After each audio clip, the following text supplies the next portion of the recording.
न जाणो खोबऱ्याची चक्की का होईना असेल म्हणून निघायला हरकत नाही.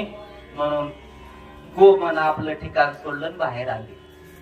तिनं कानाच्या बाहेर प्रवेश केला या भिल्लानं पाहिल्यानंतर बाहेर थोडी थोडी येऊ दिली. पूर्ण बाहेर गोम आली आणि त्या बोंबील नावाच्या माश्यावर जाऊन बसली. तिथं तिला सुवास चांगला येऊ लागला.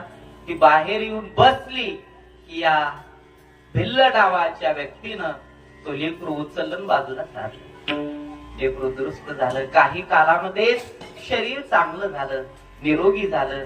त्या लेकराला घेऊन या सावकाराकडे आला आणि सावकारानं आपलं लेकरू पाहिल्यानंतर आनंद वाटला. मला सांगायचं एवढं, डॉक्टर होता पंडित आणि भिल्ल होता शहाणा. योग्य वेळेला योग्य गोष्ट करायला ज्याला कळतं त्याला शहाणं म्हणतात. विठ्ठल